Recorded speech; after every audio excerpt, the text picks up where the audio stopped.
বন্ধুরা ধারাবাহিকভাবে যেসব হাস্যকর এবং অযৌক্তিক যুক্তির অবতারণা ঘটেছে সেটা দেখার পর আমি আসলে কিছুক্ষণের জন্য বাকরুদ্ধ হয়ে গেছিলাম যে তারা আসলে কোথা থেকে এসবের অবতারণা করছে মাননীয় মডারেটর। ধন্যবাদ মাননীয় মডারেটর, আমাকে আবারও কিছু বলবার সুযোগ প্রদানের জন্য।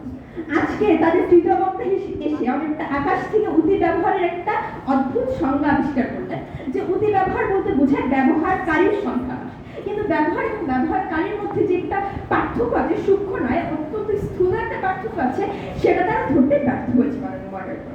মাননীয় মডারেটর, আজকে তারা দ্বিতীয় বক্তা পর্যন্ত দেখাতে ব্যর্থ হয়েছিল যদি ইন্টারনেট অন্যতম কারণ না হয় তাহলে অন্যতম কারণটা কি হবে, এবং তৃতীয় বক্তা এসে হঠাৎ করে আবিষ্কার করলেন যে শিক্ষা ব্যবস্থা হবে অন্যতম কারণ।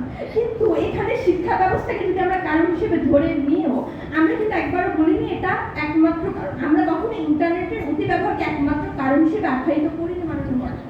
আজকের বিতর্কের বিষয় এটি ছিল। আজকের বিতর্কের বিষয়ে আমরা স্পষ্টভাবে হাজারবার বলে গেছি এটা ছিল অন্যতম কারণ, একমাত্র বা প্রধান কারণ নয় মাননীয় মডারেটর। মাননীয় মডারেটর, আজকে তাদের দ্বিতীয় এবং তৃতীয় বক্তা বইয়ের বাজার নিয়ে অনেক বেশি আস্ফালন করে গেলেন যে বইয়ের বাজার অনেক বৃদ্ধি পাচ্ছে, তার মানে বই পড়ার হার অনেক বৃদ্ধি পাচ্ছে, কিন্তু তাদের প্রথম বক্তা এবার বলে গিয়েছিলেন যে বইকে অনেকে সুপিস হিসেবে ব্যবহার করে।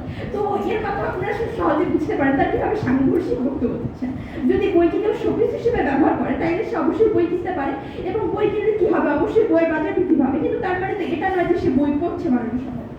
মাননীয় মডারেটর, আজকে তার এমন একটা অভিনয় করে গেলেন যে যদি ইবুকের বাজার অনেক বেশি বৃদ্ধি পায় তার মানে দাঁড়াচ্ছে ইবুক পড়ার মাধ্যমে মানুষ বই পড়ছে, কিন্তু আমরা অনেকবার বলে গেছি ইবুকের ব্যবহারকে যদি আমরা হিসাবে ধরিও সেটা ইন্টারনেটের সুব্যবহার, অতি ব্যবহার নয়। কেননা অতি ব্যবহার সঙ্গমতি সেটা কখনো ব্যবহারকারীর অতিরিক্ত সংখ্যাকে বোঝায় না, বরং সেটা ব্যবহারের যে অতিরিক্ততা, ব্যবহারের যে অতিরঞ্জনতা সেটাকে বোঝায় মাননীয় মডারেটর। তাই আজকে আমাদের বিপক্ষজনের বন্ধুরা যেসব অদ্ভুত উপস্থাপন করেছে তা কখনো আসলে যুক্তির কাতায় পড়েই না, সেটা খণ্ডন করা আরো অনেক বেশি দূরের বিষয় মাননীয় মডারেটর। তাই বলা যায় আজকের বিতর্ক সন্দেহাতীতভাবে আমাদের পক্ষেই যায়। ধন্যবাদ মাননীয় মডারেটর।